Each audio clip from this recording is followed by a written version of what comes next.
Assalamualaikum warahmatullahi wabarakatuh. Saya Muhammad Santoso dari kelas 10 MIPA 3. Saya akan menjelaskan kerajaan Singasari. Dan kerajaan Singasari berdiri pertama-tama kerajaan Singasari didirikan oleh Ken Arok di tahun 1222 sampai 1227 Masehi. Dan berkembangnya kerajaan Singasari, pusat kerajaan Singasari kira-kira terletak di dekat kota Malang, Jawa Timur. Dan kerajaan ini berdiri oleh Ken Arok dan ibunya Ken Arok bernama Ken Endok. Dan Ken Arok membunuh Ametunggul Ametung oleh Ken Arok menggunakan keris empung gading. Dan Tunggul Ametung mempunyai putra yang bernama Anuspati. Anuspati adalah putra Ken Dedes dengan Tunggul Ametung. Dan dia ada pemimpin dari kerajaan Singasari yang kedua di tahun 1227 Masehi. Ia memerintah selama 21 tahun.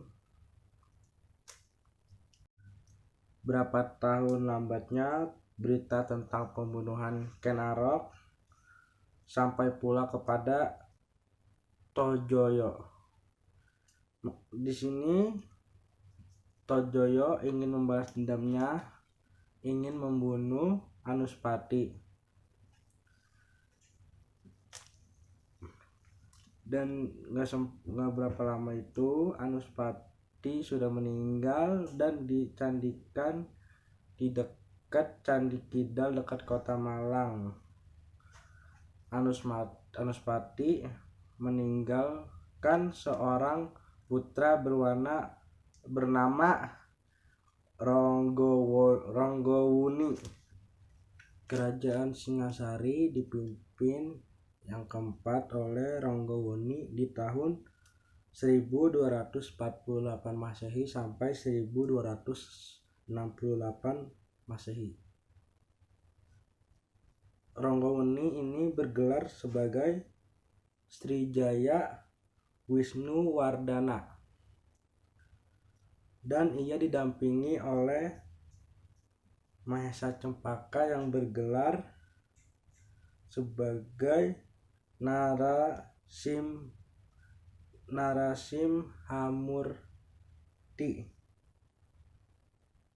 Dan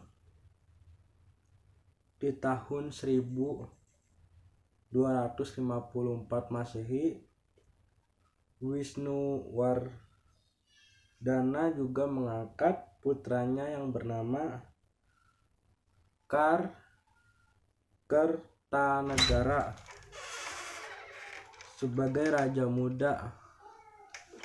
Dan Ronggowuni memerintahkan untuk membangun benteng pertahanan di Canggulor.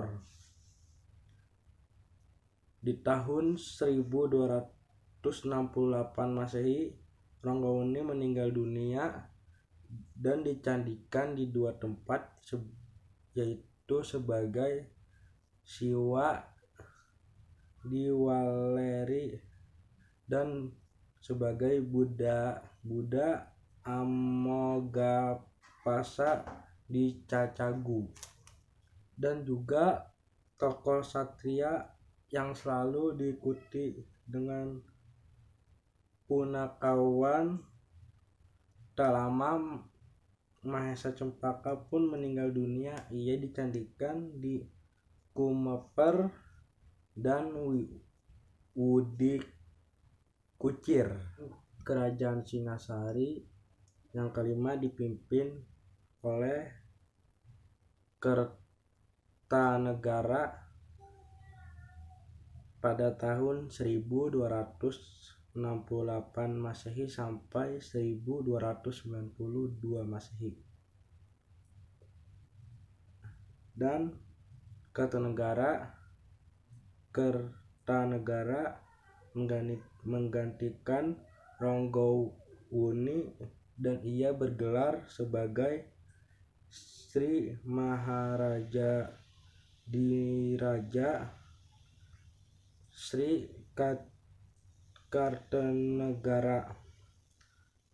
Kartanegara adalah raja yang paling terkenal di Singasari, dan ia memiliki cita-cita ingin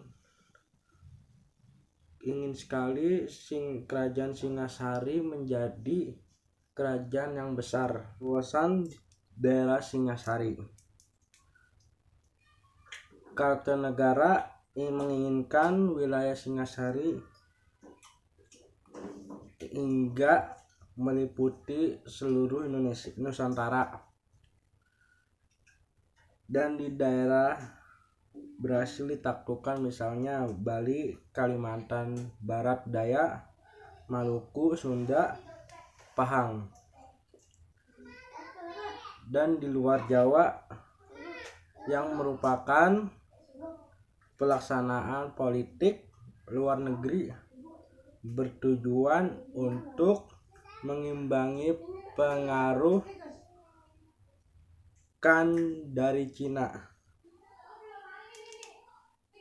Perkembangan politik dan pemerintah untuk menciptakan pemerintahan yang kuat dan teratur, yang raja mengangkat tim penasehat yang terdiri atas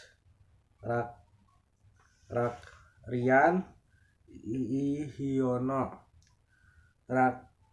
dan Rian I Sirikan dan Rian I Halu untuk membantu raja dalam pelaksanaan pemerintahan untuk menciptakan stabilitas politik dalam negeri. Kartanegara melakukan penataan di lingkungan para pejabat. Ada kehidupan agama pada masa pemerintahan Kartanegara. Agama Hindu maupun Buddha berkembang dengan baik, bahkan terjadi sinkretisme antara agama Hindu dan Buddha menjadi bentuk Siwa Buddha, dan berkembangnya aliran Tantarayan. Kartanegara sendiri penganut aliran Tantarayana. Usaha untuk memperluas wilayah dan mencari dukungan dari sebagai daerah tersebut dilakukan oleh Kartanegara. Jenazah Kartanegara kemudian dicandikan di dua tempat, yaitu di Candi Jawi di Pandaan dan di Candi Singosari di daerah Singosari, Malang. Arca Kartanegara itu dinamakan Arca Joko Dolok. Dengan terbunuhnya Kartanegara, maka berakhirlah kerajaan Singasari.